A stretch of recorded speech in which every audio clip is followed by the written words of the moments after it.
Chers amis internautes, bonsoir. Bienvenue dans cette nouvelle émission Culture Populaire. Ce soir, je vais recevoir Zied de la chaîne Radio Principe et on va parler ensemble de l'actualité sur le front de la répression parce qu'on constate une augmentation des mises en examen, des gardes à vue, des perquisitions, des mises en détention sans même qu'il y ait de jugement dans divers dossiers, donc des mises en détention arbitraires. On verra ensemble si on peut parler de prisonniers politiques, d'otages.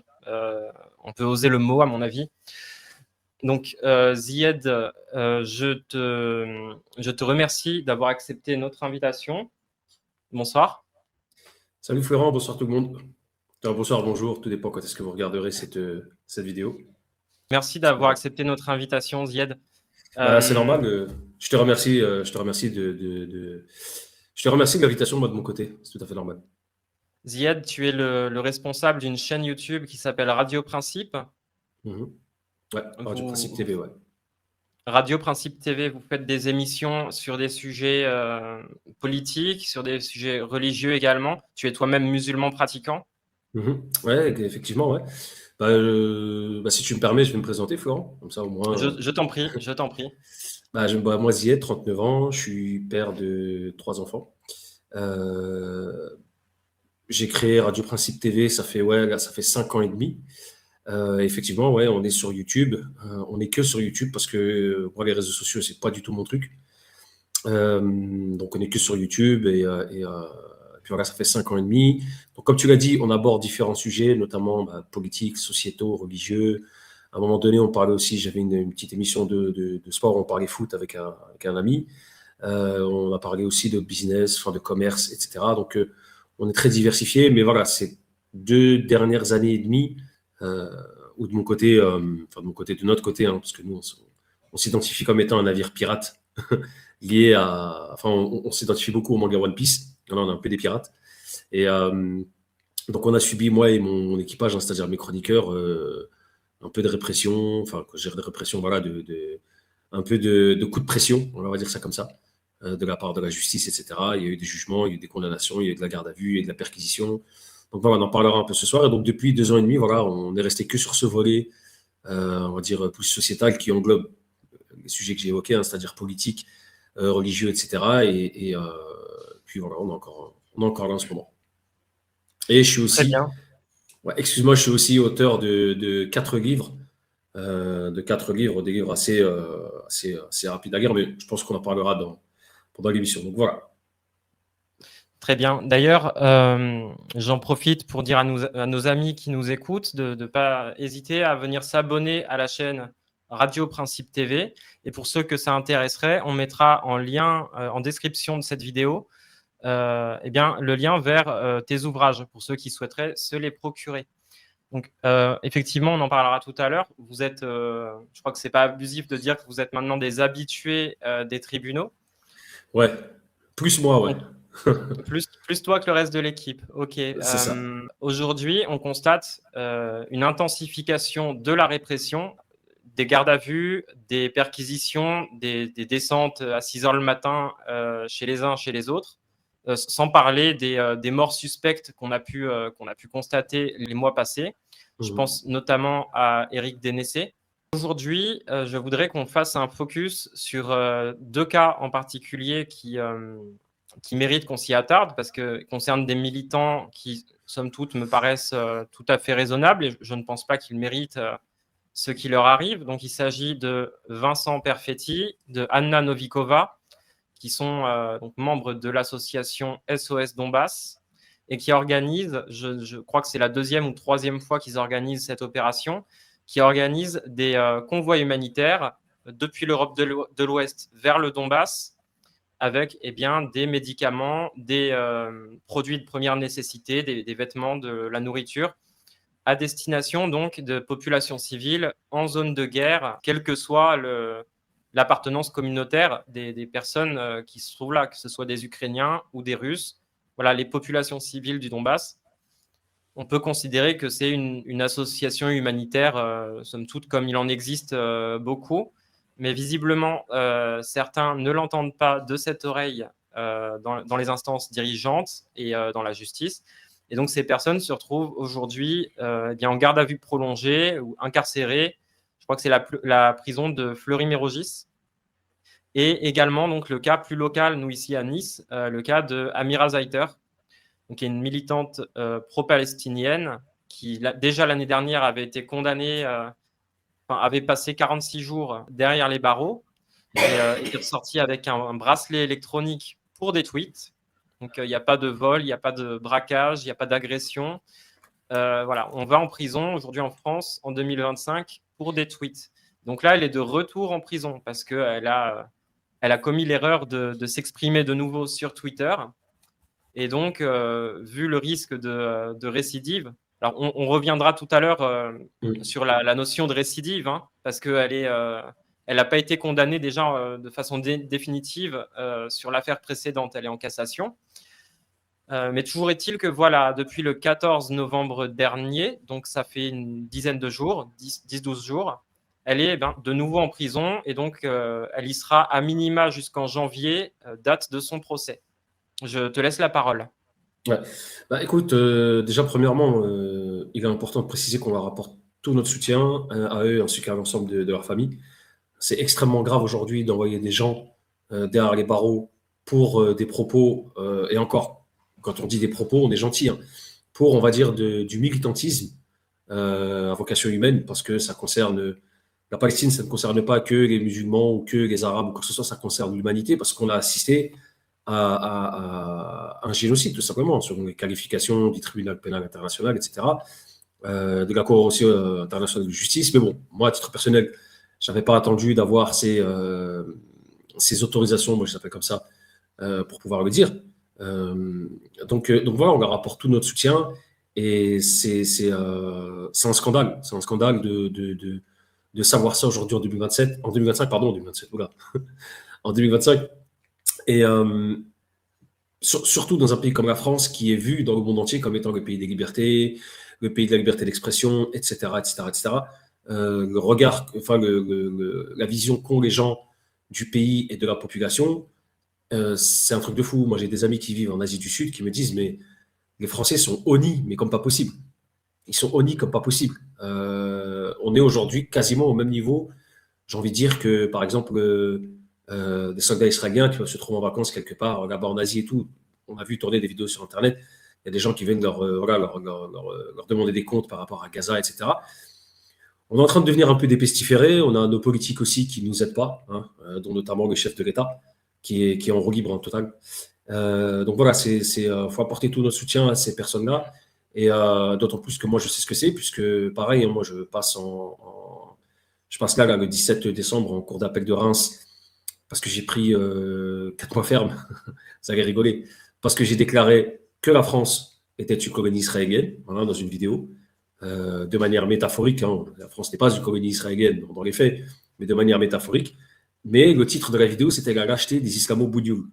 Voilà, on aura l'occasion, je pense, d'en discuter. Mais voilà, je me suis offusqué du silence, justement, des responsables de mosquées, des imams, etc., sur le génocide gazaoui, où pendant le prêche du vendredi, pas même une invocation, c'est-à-dire une prière n'était faite pour eux. C'était une interdiction totale. Il y avait je crois, c'était pas officiel, mais nous, on sait ce qui se passe dans les mosquées. Peut-être qu'il y a une circulaire qui a tourné dans l'ensemble des associations cultuelles de France qui gèrent des mosquées. On leur a dit de ne surtout pas évoquer ce cas-là, sinon on pourrait fermer la mosquée, etc. Parce que voilà, c'est une rente pour certains. On aura l'occasion d'en discuter aussi. Donc voilà, et j'ai un autre procès encore aussi au mois d'avril, au pénal, parce que j'ai apporté mon soutien, enfin, du moins, je me suis offusqué de la, comment dire, de la place médiatique qu'avait pris l'affaire Boualem Sansal, et j'ai ironisé sur les réseaux sociaux, parce que bon, j'ai quand même un petit Instagram de rien du tout, hein. C'est pour échanger avec les gens. J'avais ironisé sur Boualem Sansal en modifiant une pancarte, une manifestation pour sa libération. Il y avait écrit libéré, j'avais écrit crève Boualem Sansal, et j'avais écrit en dessous libéré Vincent Renoir. Donc on me convoque pour ça, pour de l'humour. C'est quand même incroyable. Et après, il s'étonne que quand on se présente devant, on rigole. Donc je pense que je vais y retourner en rigolant aussi. Donc j'ai pas d'autre choix, je vais pas arriver en mode sérieux. Donc voilà, ouais. Pour clôturer, parce que c'est pas de mon cas dont on est en train de parler, voilà, un total soutien. On peut en parler un petit peu aussi, hein, parce Parce que la répression, si tu l'as subie aussi, c'est quand même important que les gens soient au courant. Et j'en profite pour rebondir. On se heurte là dans le soutien qu'on essaye d'apporter à ces personnes qui sont actuellement en détention. On se heurte à des messages, alors on ne sait pas d'où ils viennent, signés prétendument de la famille, qui circulent, où on nous enjoint à ne surtout pas médiatiser, à ne surtout pas politiser ces affaires-là. Alors, toi, pendant que tu es en liberté, tu peux nous dire que voilà, si jamais par malheur tu te retrouvais derrière les barreaux, tu es d'accord pour qu'on médiatise, tu es d'accord pour qu'on t'apporte notre soutien. Ah, mais complètement. Hein. Alors, moi, c'est pas quelque chose que je réclamerais, mais après, ça fait toujours plaisir, naturellement, d'être Non, soutenu et surtout. c'est Bien un sûr. petit peu, c'est presque débile en fait d'en arriver à formuler Mm. tant qu'on est en liberté, qu'on accepte d'être soutenu et que l'affaire soit médiatisée. Mm. Parce que les affaires, malheureusement, qui nous concernent aujourd'hui, que ça nous serve de leçon, en fait. Aujourd'hui, on ne sait pas ce qu'on doit faire parce que les gens, depuis leur liberté, ne s'étaient pas exprimés, n'avaient pas formulé. Voilà, je suis Tu sais, d'accord pour que ce soit médiatisé et on est dans une mm. espèce d'entre-deux. Tu sais, Florent, excuse-moi de te couper, je vais te donner une anecdote. Déjà, un fait, c'est que toutes les affaires qui passent par le tribunal médiatique d'abord, il y a un effet. Il y a un effet. Si par exemple Amira fait l'objet d'une propagande hein, ou d'une publicité sans nom, je pense qu'ils peuvent la relâcher. Parce que c'est vraiment un abus de pouvoir là, dans ce cas-là. Là, c'est un abus de pouvoir, mais manifeste. C'est-à-dire que tu vas en prison pour des tweets, t'as appelé à quoi en fait? Est-ce que tu as appelé à prendre les armes? Il y a des gens qui appellent à prendre les armes. Il y a des gens qui, déjà les soldats israéliens qui étaient sur Telegram, etc., qui a appelé à aller dans les maternités pour tuer des enfants arabes qui naissaient, etc. Ah, ils ne sont pas retrouvés derrière les barreaux, ceux-là. Non, non. Ils sont retrouvés avec une arme à la main, exécutant ce qu'ils voulaient faire à Gaza. Tu vois. Donc ces gens-là, on ne les a pas enfermés. Il y a des gens qui, toute la journée, déjà le rap, déjà, je vais donner un exemple, le rap. Les rappeurs, ils sortent des armes, ils fument des joints, ils scénarisent des trucs d'ordre sexuel, etc. Ils finissent jamais en prison. Ils montrent de la drogue aussi, en train de fumer de la drogue, en train de vendre, etc. Et c'est des vraies armes. Il y a plein de clips, je pourrais te donner plein de noms de clips de gens qui tirent à balles réelles dans des armes. Et ces gens-là, on ne les retrouve pas en prison. Non, on retrouve quelqu'un qui tweet, on retrouve quelqu'un qui fait de l'humanitaire, Vincent Perfetti et cette dame, j'ai oublié son nom. C'est eux qu'on envoie en prison, c'est eux sur lesquels la foudre judiciaire s'abat. Non, c'est un truc de fou. C'est vraiment un truc de fou. Et la petite anecdote, c'est qu'en 2023, la première fois que je me retrouve face à la justice, du moins face au système judiciaire par rapport à ça, c'est que septembre 2023, je me fais perquisitionner et on me ramène j'ai fait 48 heures garde à vue à Reims, voilà déjà. Et pour 2 émissions, on a reçu Jérôme Bourbon et Christophe Chalençon, paix à son âme, pour 2 émissions où dedans, soi-disant, on a appelé à des choses alors qu'en réalité, on était plus sur de la déconnade et sur des choses, on va dire, d'ordre associatif avec Chalençon et la déconnade avec Bourbon. Tout le monde connaît Jérôme Bourbon. Hein. C'est plus, on va dire, un humour sarcastique qu'autre chose. C'est du Rivarol, plutôt. Et quand bien même on peut ne pas être d'accord sur plein de sujets ou quoi qu'est-ce, il a le droit de prendre la parole et de s'exprimer. C'est comme ça que je vois les choses. Et je me souviens à un moment donné, le moment où l'OPJ qui me signifie ma fin de garde à vue, il me fait signer un papier, il me dit oh là là, il y a des gens qui sont en train d'en parler sur Twitter, faudrait peut-être que vous leur dites de pas trop en parler, on ne sait jamais. Voilà. Parce que eux-mêmes savent très bien que, par exemple, une détention arbitraire, ou comme tu as dit, hein, une prise d'otage, on en a parlé tout à l'heure, une détention arbitraire, ça peut générer énormément de choses. C'est-à-dire, je sais pas moi, les commissariats, ils peuvent avoir peur, peut-être on a quartier qui va descendre, l'endroit où la personne est incarcérée, il peut y avoir des grosses manifs devant, ça peut perturber beaucoup de choses, exciter les prisonniers, les pousser à ce qu'eux aussi à l'intérieur ils commencent. Tu vois, il y a beaucoup de choses en réalité. C'est pour ça qu'ils préfèrent ne pas ébruiter ces choses-là. Faut pas que ça fasse de bruit. Je pense qu'il se passerait des choses qu'ils n'arriveraient peut-être pas à gérer. Je ne dis pas que ça va arriver, je ne souhaite pas que ça arrive, je dis juste, c'est peut-être comme ça qu'ils pensent. Parce que moi, je me souviens du policier, vite, prends tes affaires, bouge, quoi. Je trouve ça, alors je ne vais pas dire que je trouve ça bête, mais c'est dommage qu'il y ait des gens qui disent, voilà, on ne veut pas que ça s'ébruite, alors que justement, il faut qu'il y ait du bruit sur ces affaires-là, pour que justement, les militants puissent prendre leurs dispositions eux aussi de leur côté. Voilà, de se dire, ah, là, ça commence à être un peu chaud. Et les personnes qui sont enfermées déjà apprennent qu'on est en train de les soutenir, que ce soit pendant ou après, parce que même après, quand ils ressortent, ça peut leur donner une bonne bouffée d'air pour reprendre un peu du poil de la bête. et aussi apporter un soutien aux familles, médiatiser tout ça, etc., pour que les gens autour d'eux soient soutenus. Je veux dire, je crois, Amira, on en a parlé, toi et moi, elle a des enfants, je pense que les autres aussi qui sont incarcérés l'ont. Pour terminer, je vais clôturer par ça.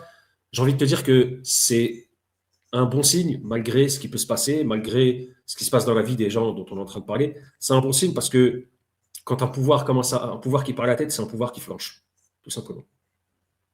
Justement, cette intensification de la répression envers les militants politiques, alors d'origine et de bord politique très variés, hein. Ça va des militants qui font de l'humanitaire en zone de guerre dans le Donbass, à des militants qui soutiennent la cause palestinienne et qui dénoncent le génocide à Gaza, et jusqu'aux militants nationalistes français. Je pense en particulier récemment à ce qu'a subi Jean-Eudes Gana. Oui. Pareil, qui n'est pas allé en prison, hein, mais qui subit des intimidations, des gardes à vue, voilà, des coups de pression de la justice, juste pour décrire le réel, en fait. Il est interdit désormais de décrire le réel, que ce soit l'accomplissement d'un génocide ou la situation complètement chaotique en France, avec voilà, des clandestins qui traînent devant les supermarchés. Justement, parlons un petit peu des moyens de soutenir les prisonniers politiques, en tout cas les prisonniers dont on parle actuellement, Vincent, Anna, Amira. Il y a plusieurs choses à mettre en place. Tout d'abord, la détention, c'est long. On ne sait pas s'ils sont à l'isolement. Je sais que pour certains d'entre eux, ils n'ont pas le droit de recevoir de visite au parloir. Donc, il faut impérativement, si vous voulez alléger leur détention, leur quotidien en détention, eh bien, prendre 5 minutes pour leur écrire un courrier. Ça peut être quelques lignes de soutien. Ça vous prend 5 minutes. Vous postez ça et la personne qui est derrière les barreaux, mine de rien, eh ben, ce sera à chaque lettre un sourire, un réconfort. Ça montre aussi au système que ces personnes-là ne sont pas seules, qu'elles sont soutenues. Et je pense que c'est important parce qu'on a la sensation que le pouvoir judiciaire, politique, le teste les limites, regarde jusqu'où est-ce qu'ils peuvent aller, qui est-ce qu'ils peuvent mettre derrière les barreaux sans que grand monde ne s'en offusque. Donc, montrez que vous êtes solidaire de ces personnes. Ça, c'est une première chose à faire. Donc là, au cours de l'émission, on peut peut-être même le faire maintenant. Dans le cas de Amira, elle est incarcérée donc à la prison de Nice. Vous verrez s'afficher à l'écran l'adresse exacte ainsi que le numéro d'écrou une fois que j'aurai confirmation de la part de l'avocat que je peux divulguer publiquement ces informations. Mais dans tous les cas, en cherchant un petit peu sur les réseaux sociaux, je sais que vous les trouverez sans problème. Donc n'hésitez pas à demander le numéro d'écrou si jamais je ne le communique pas sur cette vidéo. Vous pouvez leur écrire, vous pouvez, grâce à ce numéro d'écrou, également leur envoyer des mandats. Donc leur envoyer de l'argent directement. C'est important de le faire parce que on ne sait pas avec quelle somme ils ont pu entrer en prison, de quoi ils bénéficient matériellement en prison pour cantiner. Donc ça peut leur permettre voilà, de s'acheter quelques trucs et ça permet aussi voilà, de s'assurer que l'argent leur parvienne bien parce que malheureusement quand on fait des cagnottes, étant donné qu'il est interdit de payer des frais de justice avec une cagnotte, ça saute systématiquement.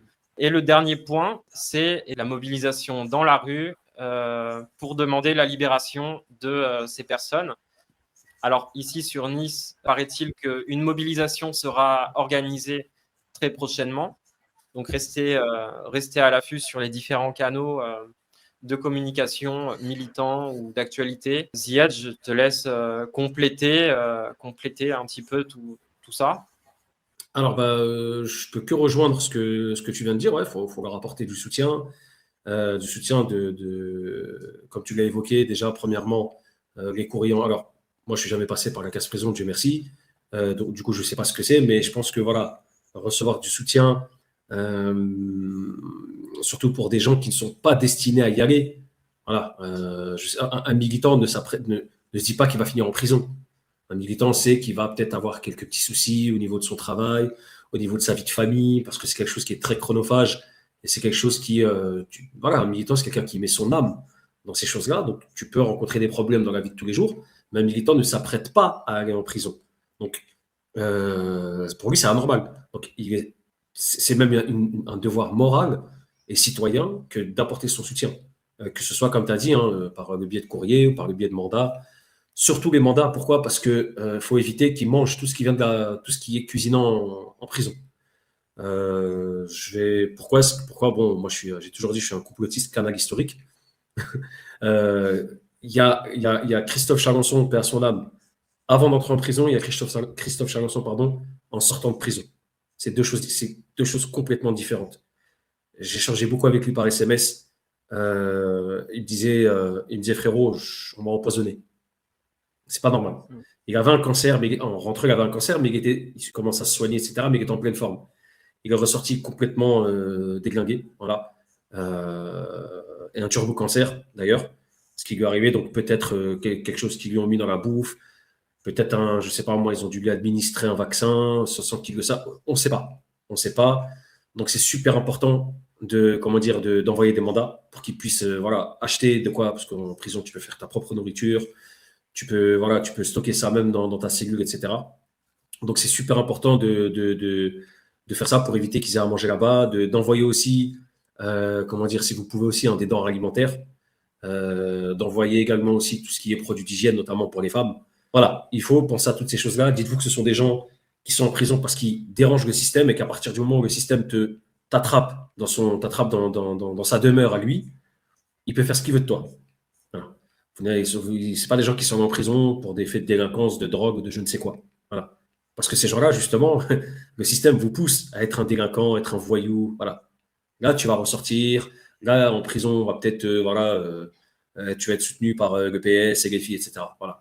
Mais là, c'est différent. Personne, tout le monde, ils vont faire en sorte qu'on t'oublie, mais nous, il ne faut pas les oublier. Et moi, Florent, vraiment, je te remercie, je te dis bravo pour ce que tu fais. On a échangé par rapport à Amira, surtout, voilà, qui a des enfants, et c'est pas évident. Je pense aussi aux deux autres, mais la situation d'Amira, c'est vraiment particulier, c'est que des tweets. C'est un truc de fou, en fait. Je ne sais pas si on arrive à s'imaginer. Même en Russie, ce serait même à l'époque de Staline, s'il y aurait Twitter, voilà, tu n'irais pas en prison pour ça. Donc voilà, un total soutien, et ceux qui peuvent les soutenir, faites-le. Et moi, de mon côté, j'apporterai ma contribution, on en a déjà discuté, ou je ferai une vidéo pour apporter mon soutien à ces personnes-là enfermées, voilà, pour qu'on puisse les soutenir, et il faudra relayer ça. Alors, on fait cette vidéo pour plusieurs raisons. Effectivement, pour leur apporter notre soutien et pour vous enjoindre à l'action, donc avec tout ce qu'on vient d'énumérer. Parce que la consommation de vidéos, on est aussi très content de vous voir vous déplacer aux conférences physiques qu'on organise. Et il est extrêmement important de se former, de lire, d'écouter des spécialistes pour sortir du discours dominant qui est, on sera tous d'accord là-dessus, parfaitement fallacieux. Donc, c'est très bien de se former, mais derrière, il faut mettre en application tout ça. Avoir raison ne suffit pas. Même si vous ne pouvez pas faire grand-chose, faites ce qu'il vous est possible de faire. C'est extrêmement important de mettre les actes en adéquation avec la pensée. Sinon, la pensée ne vaut rien. Je suis totalement d'accord. Je n'ai rien à ajouter, je suis totalement d'accord. Ziad, on fait également cette émission parce que voilà, on a parlé de profils extrêmement variés. Il y a le cas que j'ai brièvement évoqué de ce militant nationaliste, Jean-Eudes Gana, donc nationaliste. On a le cas de Amira Zaiter, militante pro-palestinienne, Vincent Perfetti, Anna Novikova, association humanitaire pour venir en aide à des civils qui se trouvent en zone de guerre. Ces personnes-là, dans leur diversité, subissent la répression de la même machine. Et je pense que c'est un moment opportun pour enjoindre les gens qui nous écoutent à faire front commun. Et là, je ne parle pas d'un front de la foi hypothétique. Je ne parle pas non plus d'œcuménisme religieux en se disant, voilà, on a la même conscience du divin, donc c'est la même chose. Donc, oui, c'est de la fantaisie, tout ça. Je pense que ça, on doit pas forcément rentrer là-dedans, même si c'est très à la mode. Par contre, voilà, il y a un système qui nous tombe dessus, à tous, et on peut s'entendre sur un certain nombre de valeurs. Cassons cette division cette atomisation de la société qui nous est imposée par les médias de gauche comme de droite, d'ailleurs qui jouent chacun leur partition, mais c'est les deux faces de la même médaille. Il faut montrer de l'unité aujourd'hui. Non, mais complètement d'accord, hein. Je veux dire, on est, on est sous le même toit, voilà, le toit France. Euh, qu'on s'aime ou qu'on ne s'aime pas, qu'on s'apprécie ou qu'on ne s'apprécie pas au coquesse, on est sous le même toit et, comme tu as dit, on a le même ennemi et qui est en train de nous pousser justement à se rentrer dedans les uns les autres. La démarche que tu es en train de faire ce soir, elle est complètement salutaire, Florent, et notamment des sujets qu'on va aborder après. Elle est totalement salutaire et je t'en remercie parce que c'est là où justement ce système veut nous amener. C'est-à-dire que quelqu'un comme toi, français de terroir, parce que je n'aime pas ce terme français de souche, français de terroir ou français de sang, Dixit Henri Delesquin, que je salue, on l'a reçu à 6 reprises hein, sur Radio Principe TV. Et quelqu'un comme moi, on va dire un Français d'origine nord-africaine, qui se retrouvent pour discuter, d'accord, pour dire jamais de la vie, on va se rentrer dedans. Jamais de la vie, on va faire le jeu de ce système. C'est-à-dire de mettre ce pays à feu et à sang. Pourquoi? Parce que, comme tu as dit, hein, on n'est pas dans ces délires de oui, on a des figures historiques en commun, tatati, tata. Ça, c'est plus tard, ça. Ça, c'est plus tard. Il y a une priorité aujourd'hui, c'est nous préserver déjà d'un affrontement, parce qu'une guerre civile, j'invite les gens à regarder tout ce que les historiens disent au sujet des guerres civiles. Un pays ne se relève jamais d'une guerre civile, c'est pas possible. Il y aura toujours des séquelles. Voilà, c'est comme au sport. Voilà, c'est comme au sport. Moi, je fais encore du foot, j'ai 39 ans. Et les blessures que j'avais avant, je les ai encore aujourd'hui. Tu ne te remets jamais à 100% d'une blessure. La guerre civile, c'est la dernière étape de la fin d'un pays. C'est vraiment sa dernière étape.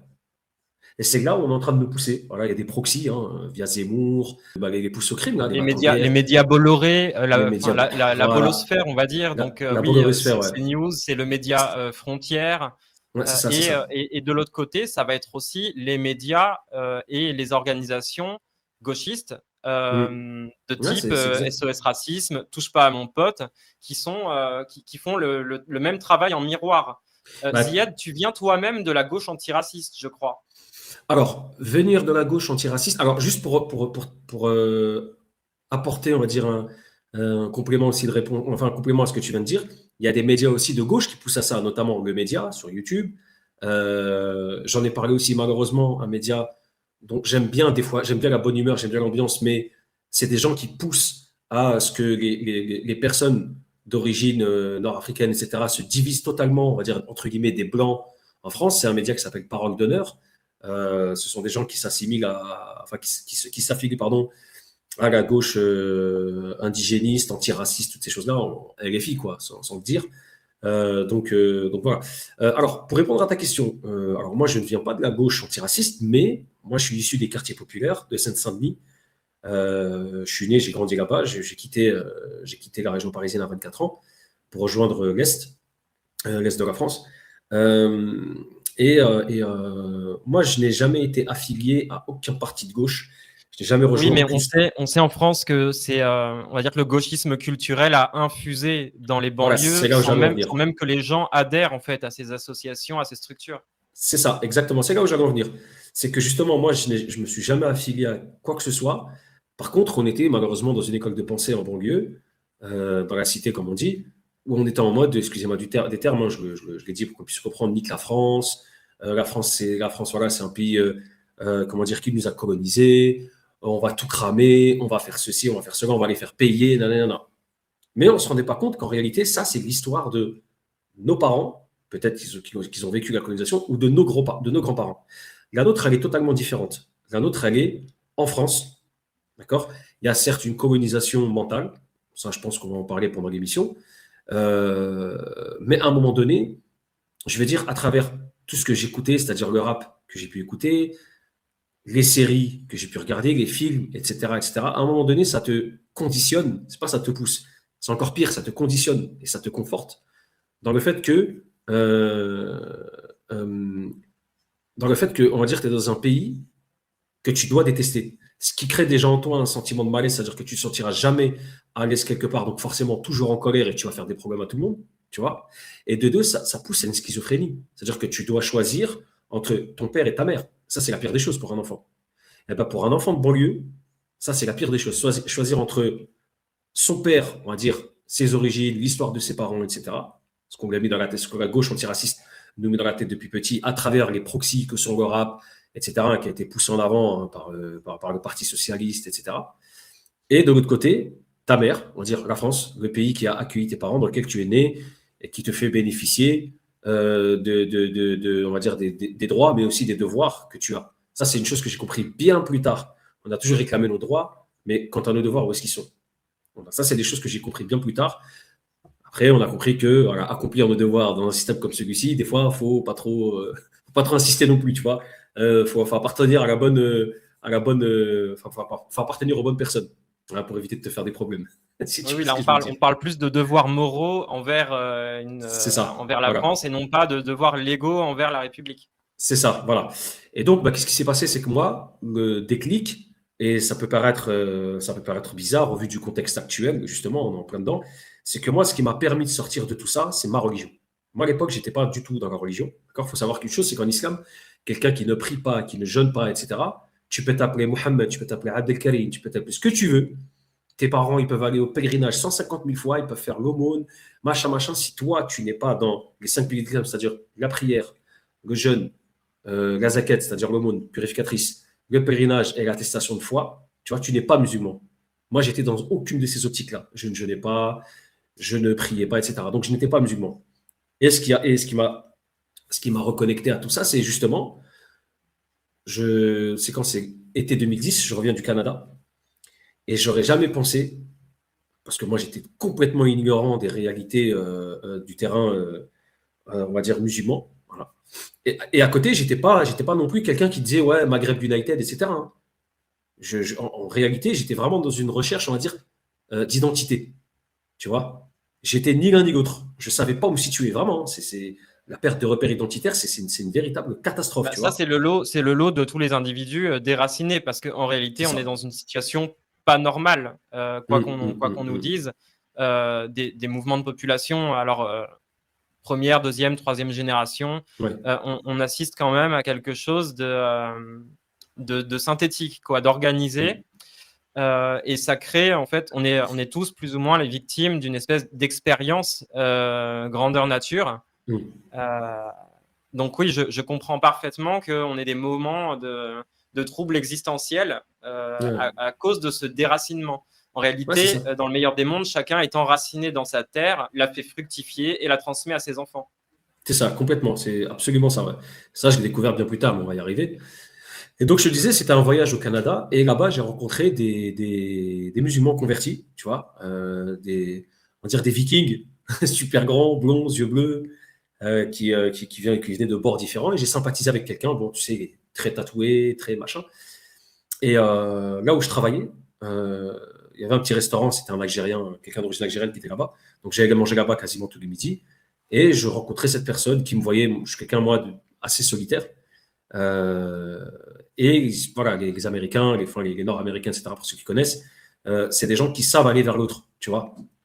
Et moi, ils me voyaient, c'était des gens qui. Et ce restaurant, il était accolé à une mosquée qui était peut-être à 100 mètres, tu vois. Donc, ça veut dire qu'ils se retrouvaient là, ils prenaient le café là entre eux, etc.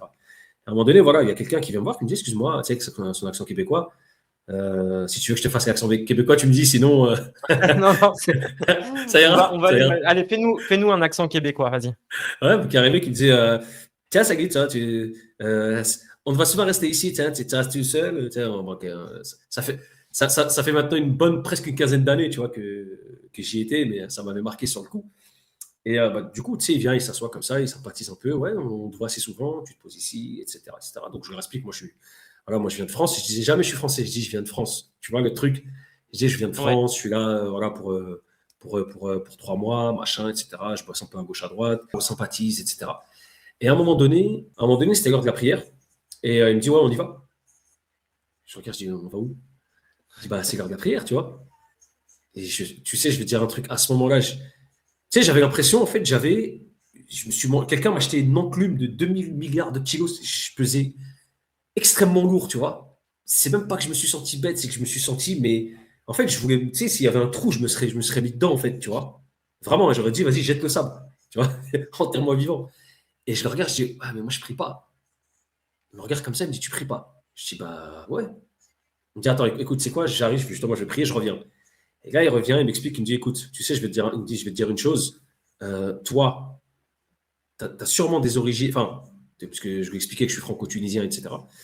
Il me dit, tu as des origines en toi, des gens qui sont venus propager l'islam, etc., etc. Il a dit, nous, en Amérique du Nord ici, on n'a pas, on va dire, tout ce bagage historique, peut-être scientifique, etc., dont toi, peut-être, tu as pu bénéficier à travers un héritage que tu as. Il m'a fait la leçon, tu vois. Et je suis rentré, j'étais en pleine réflexion. Je me suis dit, jamais de la. En France, tous ceux qui me parlaient de religion, je les envoyais chier, mes grands frères, mes parents, etc. J'étais pas non plus un voyou ou quoi, hein. Vraiment, mais il fallait pas me parler de ça. Tu me laisses faire ma vie, tu vois. Et ben à ce moment-là, je suis rentré en France et j'ai commencé à me poser beaucoup de questions sur qui je suis, c'est quoi mon but dans la vie, c'est quoi ceci. J'avais quoi? J'avais 20 ans à ce moment-là. 20 ans, vraiment 20 ans. Enfin, j'étais à l'aube de mes 20 ans. Ouais. Et je devais retourner au Canada, mais au final, je suis resté parce que j'ai décidé, tu vois, de m'y mettre. Et au fur et à mesure que tu fréquentes la mosquée, que tu commences à voir que tu as des Noirs, tu as des Rebeux, tu as des Français d'origine italienne, espagnole, vraiment, tu commences à te dire, mais qu'est-ce que j'ai loupé en fait depuis que je suis petit, tu vois? Qu'est-ce que j'ai loupé? Et c'est là, tu vois, c'est vraiment une grosse remise en question. Et tu te dis, parce que moi, je pensais, moi, dans mon petit esprit, je me disais que l'islam, c'est une religion d'arabe. Si je vais à la mosquée, je vais voir que des babouches, des djellabas et du couscous, tu vois. Moi-même, j'étais dans le cliché, tu vois ce que je veux dire? Parce que moi, je foutais Ouais, pas les ouais, pieds là-dedans. ouais. Tu vois? Je foutais pas les pieds là-dedans. Je suis arrivé, je découvre qu'en réalité, c'est le contraire total. Certes, il y a une domination maghrébine au niveau des responsables, mais tout le reste, c'est incroyable la diversité. Tu pries à côté de quelqu'un, excuse-moi, bon, c'est pas excuse-moi, mais tu comprends, c'est un Babtou. L'autre, Ouais. c'est un noir. L'autre, c'est un arabe. L'autre, c'est un portugais. L'autre, il est de là. L'autre, il est ceci. Tu parles avec lui, il te dit, ça fait moi 30 ans que je suis converti, mais tous les ans, je vais au Portugal chez ma famille. Je vais en Italie chez ma famille. Je vais en Irlande. Je connaissais un Irlandais, tu vois, il était franco-irlandais. Il allait chez sa famille en Irlande. Et moi, je leur pose des questions, je leur dis, mais comment vos familles perçoivent ça? Ouais, au début, c'est dur, mais tu vois, voilà, moi, je reste le même avec mes parents. Etc. Et je suis en train de me dire, c'est à eux que j'ai envie de ressembler. Tu sais, je vais être musulman comme eux, tu vois. Mais à cette époque, j'étais encore en région parisienne, tu vois. Un contexte familial un peu compliqué, un entourage vraiment un peu bizarroïde, tu vois. Et ben, je suis parti. Je suis pas parti parce que c'était pour des raisons, on va dire, de logement, parce que sur Paris, quand tu demandes un logement, je venais de me marier, etc. C'est compliqué. Du coup, j'ai regardé mon ex-femme, je dis écoute, il faut qu'on trouve un truc. T'es enceinte, et en même temps, j'ai pas envie que la petite elle naisse ici, quoi. Et du coup, j'avais des connaissances ici, là où je suis, à Troyes, dans l'Est. Et je suis venu et on s'est installé ici, etc., etc. Et pareil, pendant ma période, on va dire, de marié, parce que je me suis séparé au bout de 7 ans, ouais, 7 ans, ouais. Et ben, après cette séparation, c'est là où ça a été le déclic. Parce que pendant, je réfléchissais déjà à ce que je voulais faire là aujourd'hui. C'est-à-dire commencer à me rendre utile pour les gens qui vivent avec moi dans ce pays. Mais en continuant à dire que je ne suis pas encore français. Tu vois, c'est ce que je te disais, c'est faire quelque chose pour les gens qui vivent avec moi dans ce pays. Tu vois, me rendre Oui, utile. au-delà de toute appartenance communautaire, C'est voilà, ton ça. entourage, on ne parle pas de la Voilà. Oumma, là, on parle des De gens que tout tu le croises monde. dans la rue, quoi. Voilà, exactement. De me rendre utile, tu vois. Et parce que je me dis, j'ai 2 enfants, en fait, quelle vie ou comment je vais me présenter à eux quand ils seront en âge de me connaître, de me poser des questions, etc. Tu vois? Qu'est-ce que je vais leur laisser comme héritage culturel? Donc voilà, après, je me sépare de la mère de mes enfants. Et là, je me retrouve face à moi-même. J'ai plus mes enfants comme je les avais avant, etc. Et là, je me retrouve face à moi-même. Tu vois, je me dis, qu'est-ce que je fais? Je continue à être entrepreneur, parce que j'étais entrepreneur à l'époque. Je continue à perdre mon temps, courir derrière l'argent, toutes ces choses-là, nourrir un système, parce que je savais déjà que je nourrissais un système, tu vois, qui est inégalitaire, qui est répressif, qui va bombarder justement des populations étrangères au lieu de faire régner la sécurité sur son propre territoire. J'avais déjà, tu vois, ces choses-là, je le savais déjà, tu vois. Parce que, tu vois, du fait que mes parents, ils ne nous ont pas noyés, on va dire, dans un espèce de nationalisme bidon, tu vois, du pays d'origine. Ce qui fait que justement, ça m'a toujours permis, je crois, de me dire que, attends, lui, c'est un rebeu, mais en fait, il fait chier, là, tu vois. En fait, là, lui, il est en train de nous afficher. Ce qu'il est en train de faire, ça va nous retomber dessus. J'ai toujours eu, tu vois, cette conscience de me dire que on est dans un pays où on est mis dans des cases et c'est très cliché, tu vois, et que les erreurs d'une personne, elles peuvent retomber sur je ne sais pas combien de personnes dans les médias, on peut être mal regardé, etc., etc., etc. J'avais déjà cette conscience. Je n'étais pas là à me dire, ouais, oui, le pauvre, il faut le comprendre. Non, tu as déconné, tu as vu, ça va nous retomber dessus, en fait, ce que tu viens de faire. Les trucs terroristes, etc. Même si je n'étais pas ancré dans la foi, je savais que ça allait me retomber dessus, sur mes frères, sur mes parents, mes cousins, etc., tu vois. Je savais que ça allait avoir une répercussion. Donc, il y avait déjà cette petite chose, cette petite étincelle. Et puis, comme je t'ai dit, voilà, bah, je reviens à cette période-là, 2017. Non, Juste 2018, pardon. Ouais. une petite parenthèse. Oui, Ce vas-y. que tu me dis me fait penser à ce que Youssef Indy avait dit il y a quelques années chez nous, chez Culture Populaire, où il dénonçait justement le fait que on entend un discours qui nous dit regardez, c'est les gens issus du monde islamique qui foutent le bordel. Et en même temps, les mêmes disent l'islam est extrêmement strict, beaucoup trop strict, ça nous entrave dans nos libertés. À un moment, il faut choisir. Soit l'islam, c'est trop strict, soit c'est l'anarchie, c'est le bordel, c'est les vitrines brisées, les vols de scooters. Mais ça peut pas être deux à la fois. Oui, oui, bah, complètement. Tu vois, le truc, c'est que j'en ai déjà parlé sur RPTV, voire même dans mes bouquins, je crois. RPTV, c'est Radio Principe TV. Je l'ai déjà évoqué, c'est-à-dire que en fait, on nous caresse dans le sens du poil et en même temps, on nous termine. Tu vois, donc ça pousse encore une fois à la schizophrénie, ces choses-là. La communauté, il faut savoir une chose, c'est que la communauté musulmane et d'origine nord-africaine, le travail qui a été fait sur elle depuis des années, c'est de la laisser dans la schizophrénie. Tout simplement. Parce que Non, mais plus tu auras une personne... il y a la même schizophrénie en miroir des gens qui vont dénoncer en fait le. Alors moi, je peux dénoncer aussi le remplacement de population en Europe. Je suis absolument pas favorable à l'immigration. C'est un autre sujet, mais dans ce camp patriote, nationaliste, souverainiste, avec toutes les nuances que ça peut impliquer, on a les mêmes schizophrènes. Je te dis, ils sont capables de dire les musulmans foutent le bordel, et en même temps de dire les musulmans sont beaucoup trop stricts sur le plan des lois, enfin les juridictions islamiques sont beaucoup trop strictes par rapport à nos modes de vie européens, enfin occidentaux plutôt, parce que c'est vraiment le mode de vie occidental, moderne, libéraux. C'est schizophrène aussi, tu vois. Oui, bah oui. Bah, c'est ce que je te disais là, c'est que ces gens-là qui ont ce discours-là, c'est eux qui nous poussent justement à penser comme eux, d'une certaine manière, tu vois. Ils nous poussent à penser comme eux, ce qui au final, ça te rend dingue, tu vois, ça te fait un peu péter les plombs, et tu sais pas où te repérer, d'où ce que je te disais tout à l'heure, la perte de repères identitaires, ça génère en toi une schizophrénie sans nom, tu vois. Et donc voilà.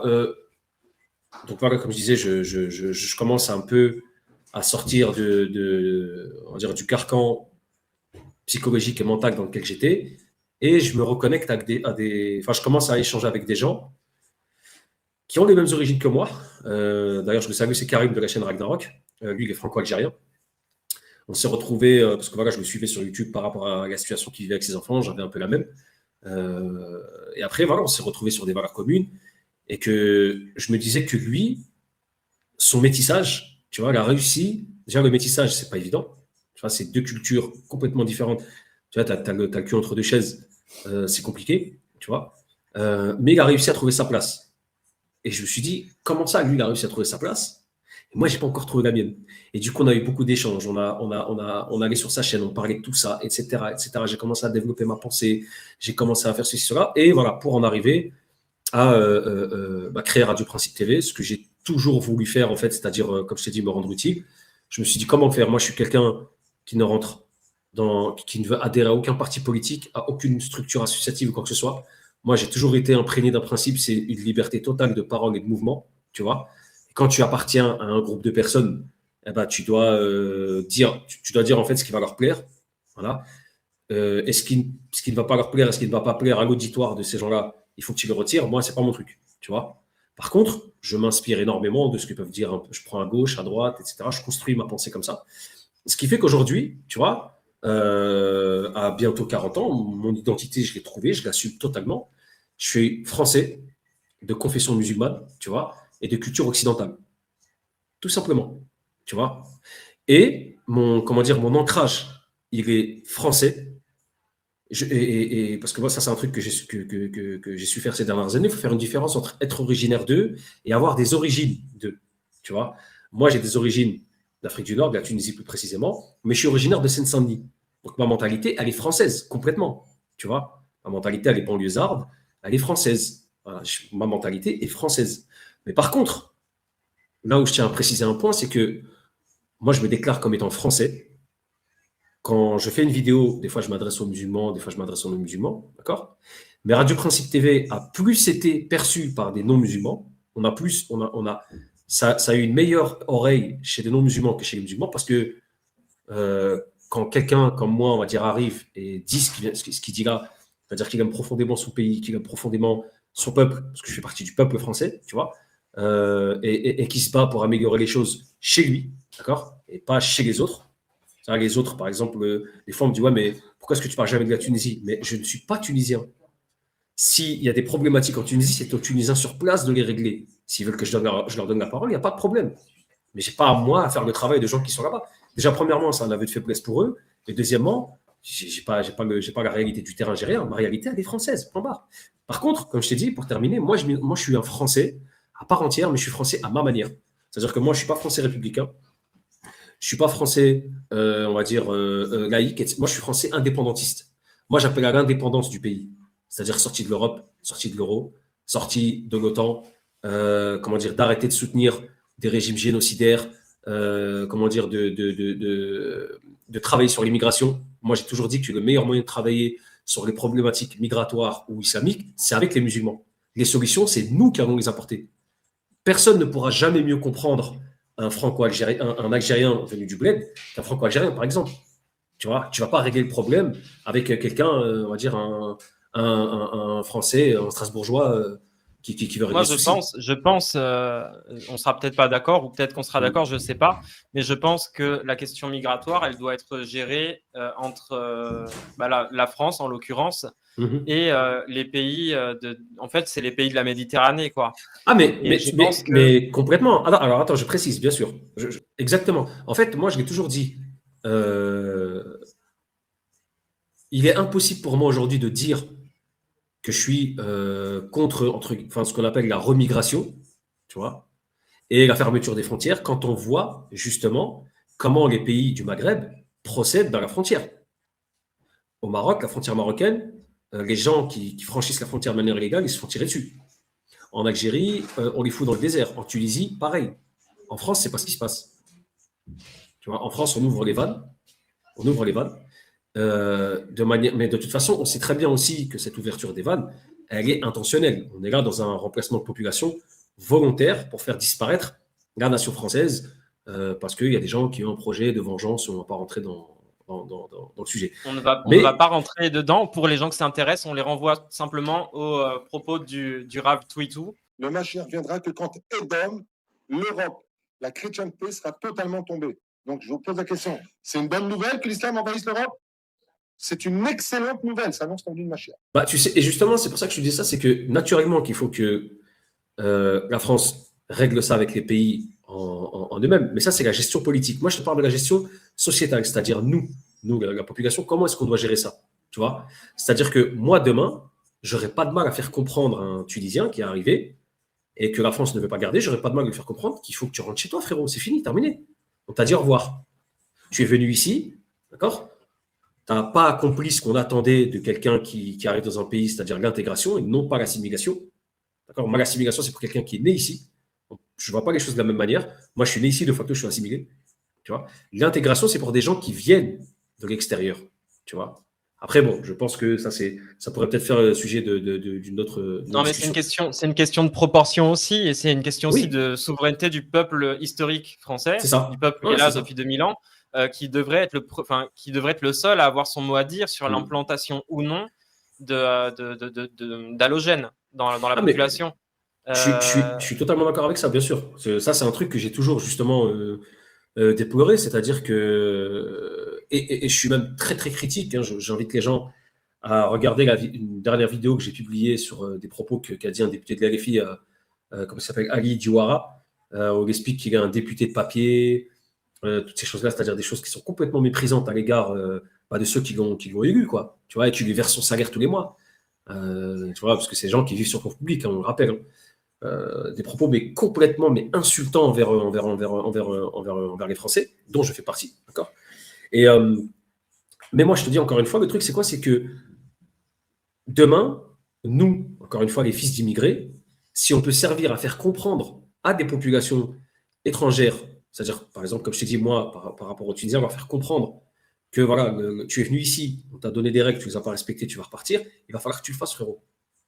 Tu vois, il va falloir que tu le fasses. Parce que moi-même, Exact. en tant que franco-tunisien, tu as vu, je ne peux pas dire que je vais appuyer le fait que tu vas y rester alors que tu as été improductif dans tous les sens du terme. Tu vois, si tu viens, il y a des règles à respecter. Il y a ceci, tu viens pas, tu dis français de merde, pays de merde, tu demandes aux femmes de s'habiller comme toi, tu as pu les voir quand au bled, machin. C'est pas comme ça que ça fonctionne. Parce que quand les Français, ce qu'eux ils appellent les gouers, tu vois, le gouer, quand eux, ils viennent en Tunisie, ils disent pas aux femmes voilées de retirer leur voile. Ils viennent, ils passent leurs vacances, ils passent leur petit moment et ils rentrent chez eux. Ça, c'était pendant la colonisation. La colonisation, elle est terminée, c'est fini.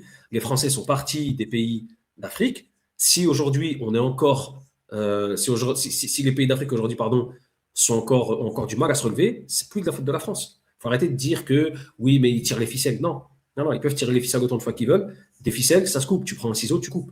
Voilà, tout simplement. Moi, moi, je suis sorti de tous ces trucs-là. Tu vois, toutes ces choses-là, là, cet endoctrinement mental, on va dire, de la gauche dans les quartiers populaires, moi, je suis sorti de là-dedans.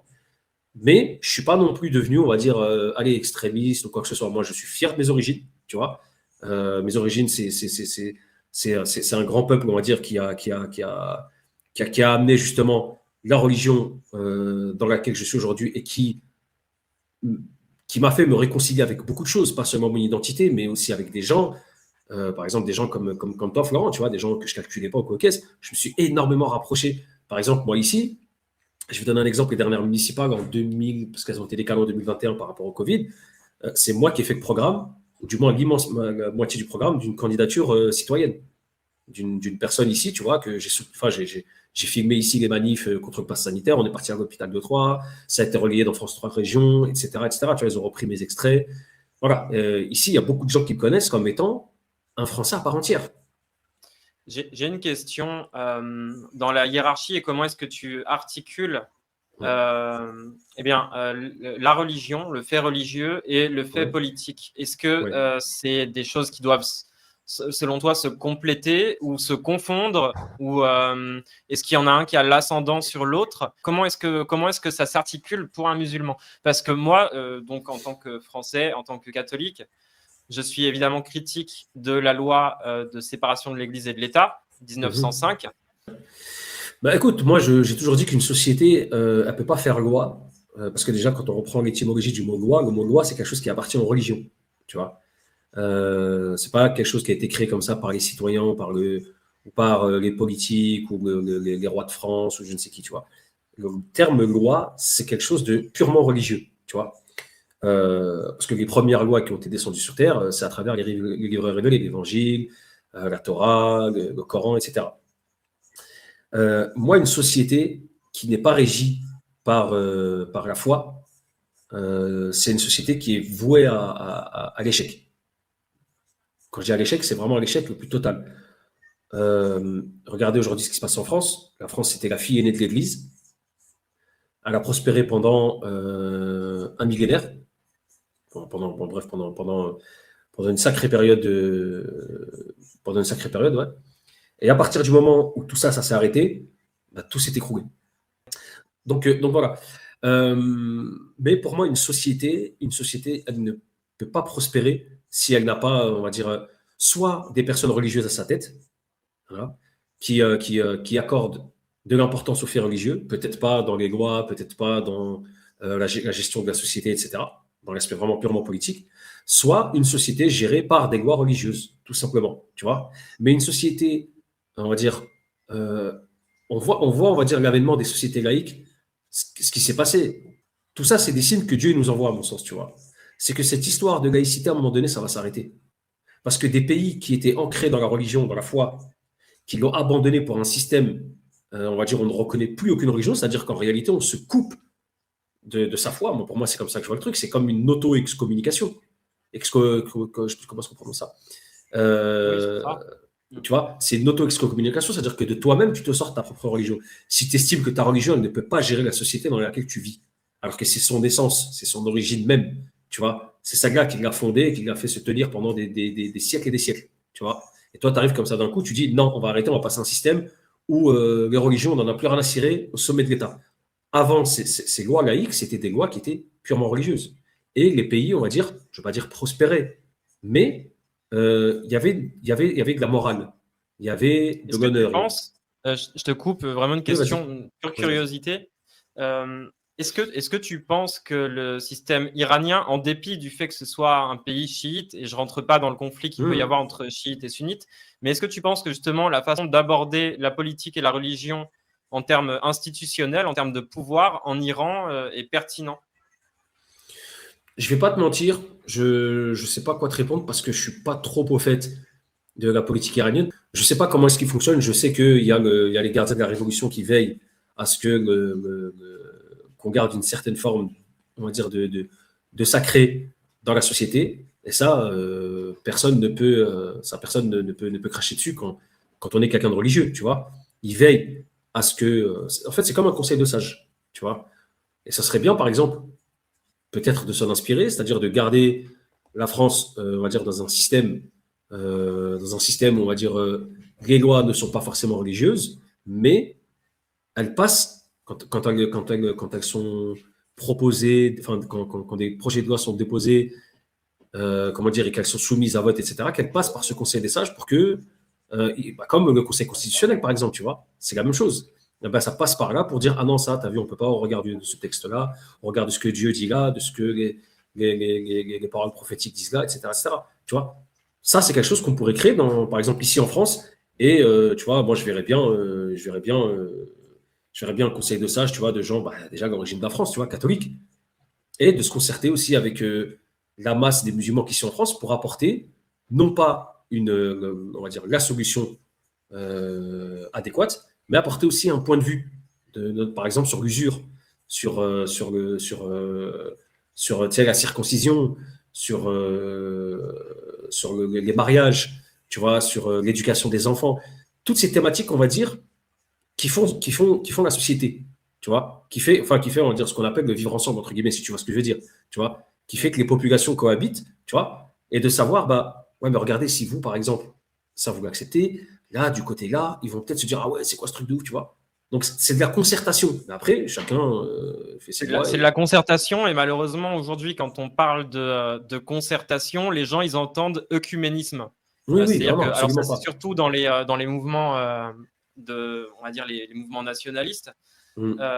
Il y a quelque chose que j'arrive pas à faire comprendre à une partie de cette mouvance. Bon, bien que ma voix ne porte pas très loin et que je fasse pas figure d'autorité dans une quelconque mouvance. Je suis un militant qui fait ce Mm. qu'il peut avec les moyens qui sont les siens et en adéquation avec les idées que je défends. Mais quelque chose que j'ai du mal à leur faire comprendre, c'est que voilà, on a un certain pourcentage de musulmans en France. Il y a deux solutions.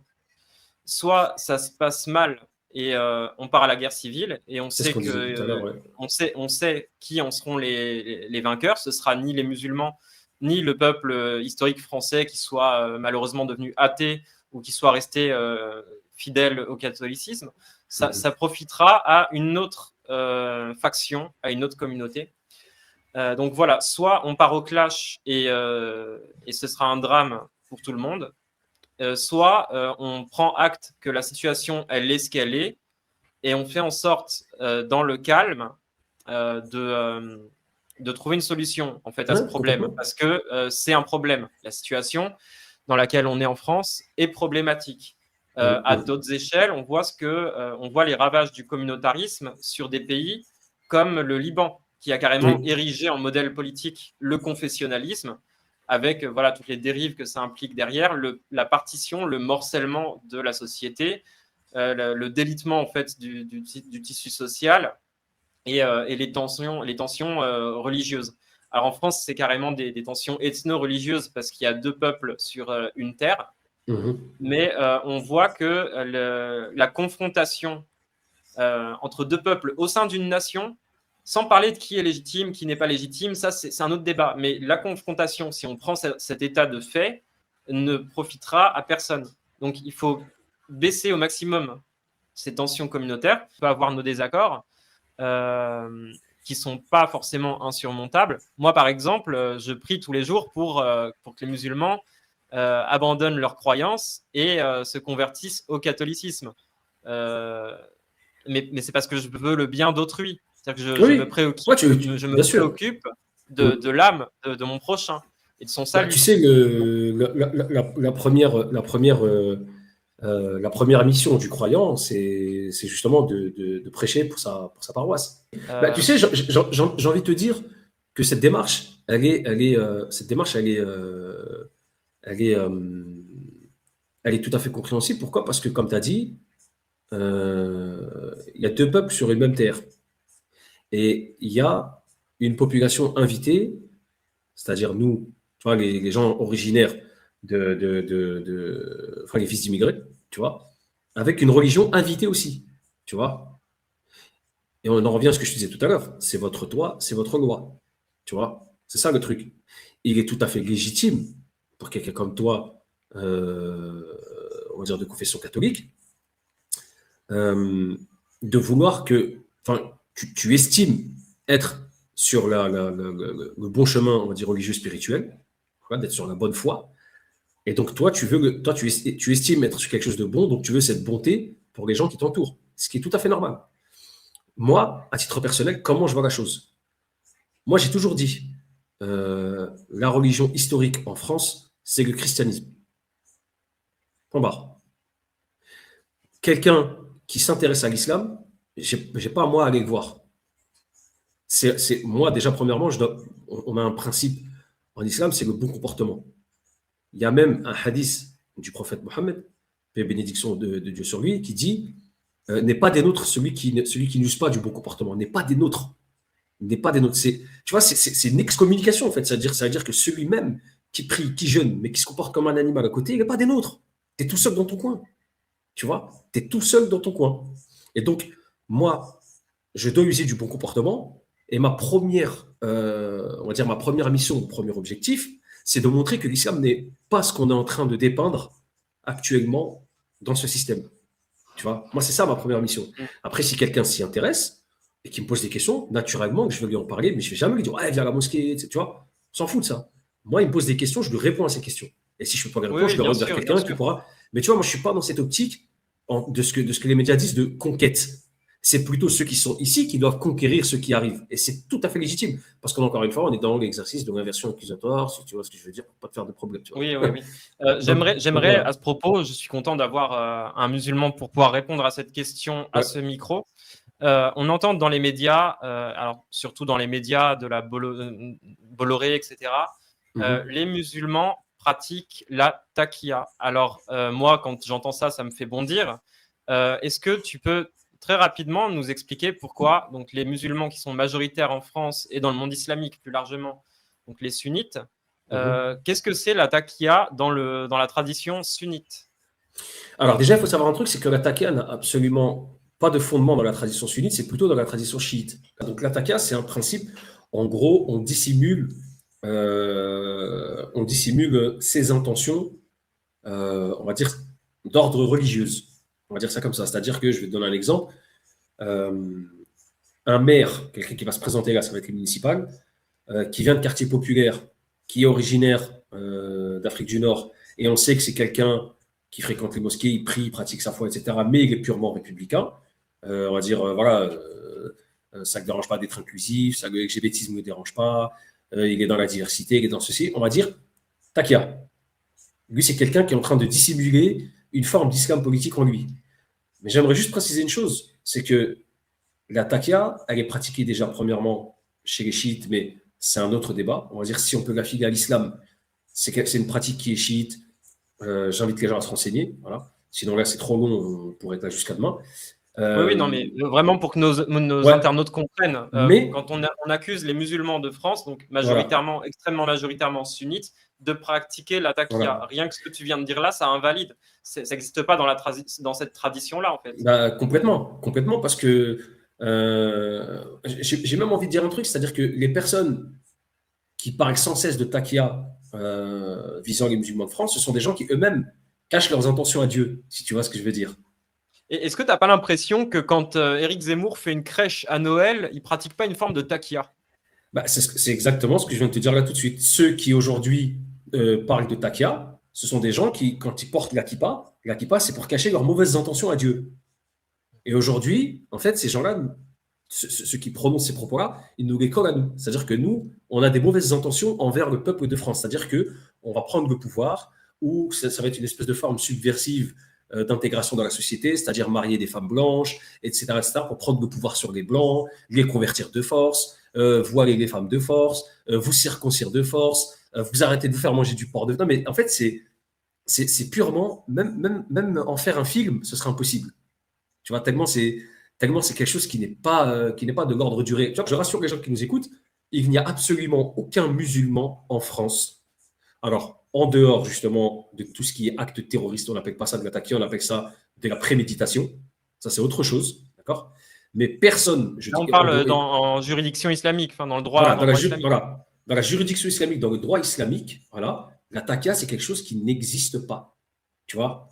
Pourquoi? Parce que déjà, même spirituellement, nos intentions, tu vois, l'intention, c'est-à-dire que il y a un hadith du prophète Mohammed, encore une fois, paix et bénédiction de Dieu sur lui, qui dit les actes ne valent que par leurs intentions. Tu vois? C'est-à-dire que si ton intention est mauvaise, ton acte sera mauvais. Tu vois? Si ton intention est bonne, ton acte sera bon. Donc ça veut dire que déjà, nous-mêmes, on travaille, l'intention déjà, elle est perpétuelle dans nos actes, tu vois, que ce soit dans la vie de tous les jours avec les gens du quotidien, que ce soit avec Dieu en prière, tu sais, dans les moments spirituels, etc. Tu vois. Donc ça veut dire que ces intentions-là, on les travaille déjà tous les jours.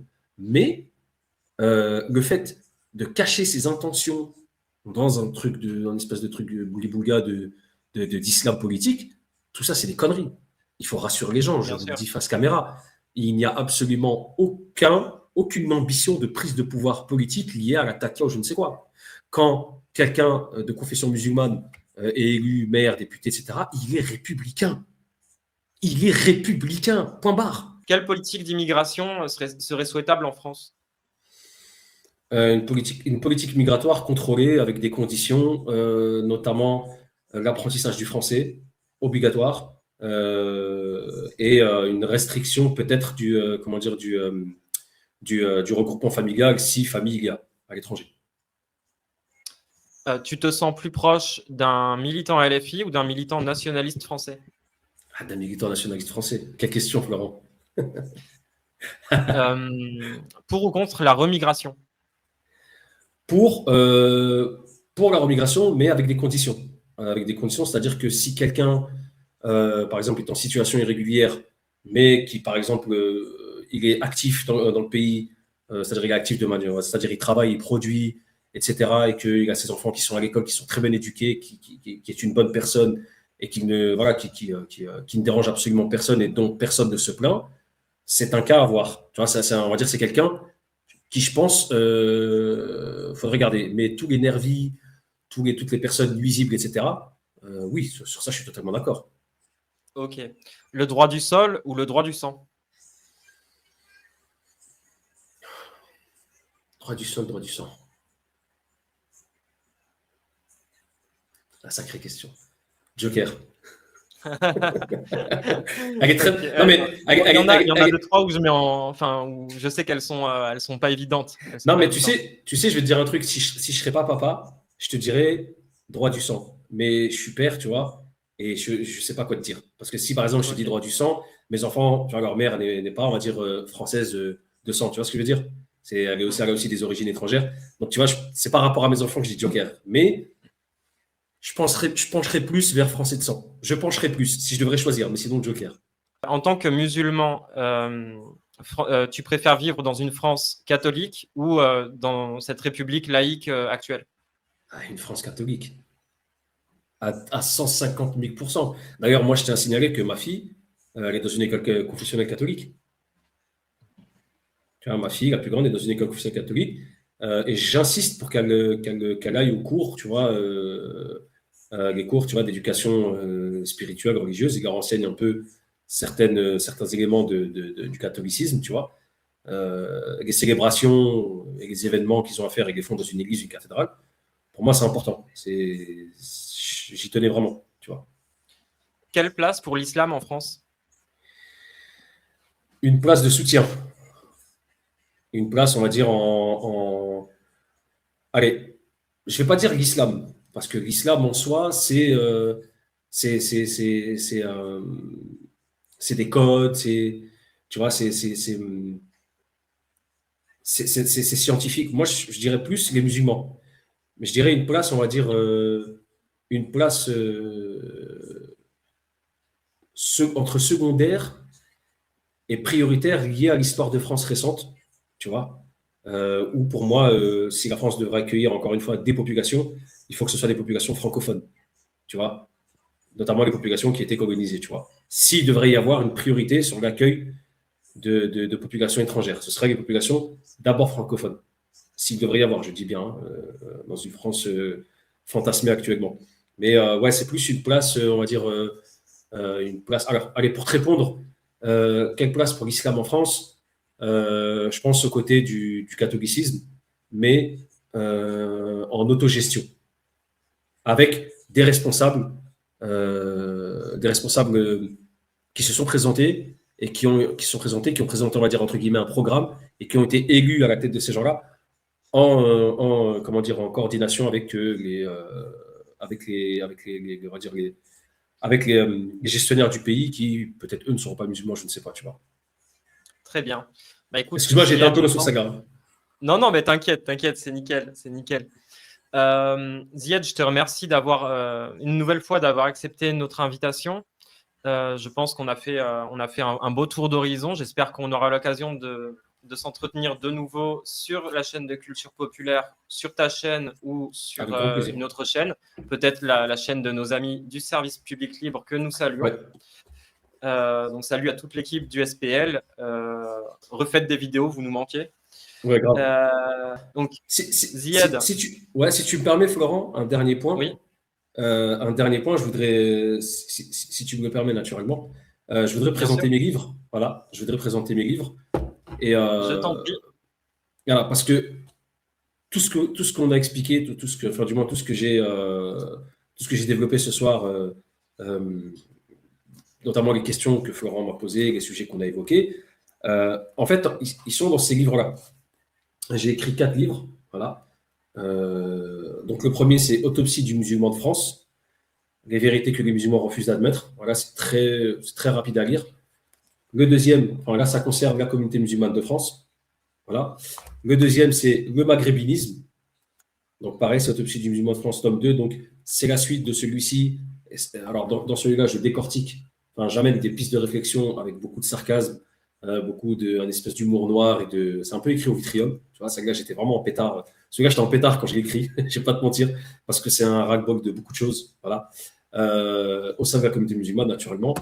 Celui-ci, ça concerne les Maghrébins. Voilà. C'est-à-dire, pour ceux qui veulent chercher à comprendre d'où est-ce que viennent certaines choses qu'on peut reprocher aux gens issus du quartier, et notamment d'origine maghrébine. Je vous amène quelques petites pistes de réflexion là-dedans. Le troisième, c'est du leadership musulman. Voilà. Donc, Autopsie du musulman de France, tome 3. Donc, en gros, ça vient clôturer ces trois-là. Et dedans, j'apporte quelques petites solutions qu'on pourrait, notamment ce qu'on a évoqué ce soir, Florent, entre nous. Donc, voilà. Et celui-ci, je l'ai sorti dernièrement. Donc, c'est pour fêter les 5 ans de Radio Principe TV. C'est quelques petites anecdotes de la création du média. Il y a aussi quelques petites pistes de réflexion sur moi parce que je parle pas trop de moi, je parle de ce que je pense. Enfin, on expose ce qu'on pense, mais on ne parle pas de nous. Voilà.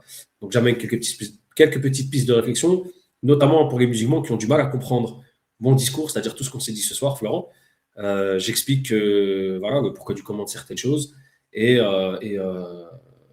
j'arrête l'écriture à la première perquisition. Parce que je pense que les 5 autres années derrière, là, si on continue, ça va être assez incroyable. Donc voilà, pour ceux qui veulent se les procurer, donc Florent, je pense que je t'enverrai un. Tout à fait, on mettra de toute façon voilà. les liens vers ces ouvrages en description de cette vidéo. C'est ça. Et donc voilà, je te remercie et ça m'a vraiment fait plaisir de pouvoir échanger avec toi. Et je pense que c'est des choses qu'on doit multiplier venant des deux, de nous deux, venant de deux communautés différentes, mais étant sur le même sol et aspirant aux mêmes choses pour nous, pour nos proches et pour l'ensemble de la population. Il est important de multiplier ce genre de discussion dans le virtuel, mais aussi dans le réel. Si un jour, Florent, il y a des événements qui se produisent quelque part de culture populaire, moi, ce sera avec grand plaisir que j'y participerai et j'inviterai aussi la communauté musulmane parce que je vais partager cette émission. Voilà, j'inviterai la communauté musulmane à se réveiller et à sortir des carcans dans lesquels on nous a mis, on continue de nous mettre depuis des années, notamment le gauchisme, l'antiracisme, toute la chialerie, tous ces trucs-là. Il faut qu'on sorte de là et qu'on devienne indépendant dans une France souveraine.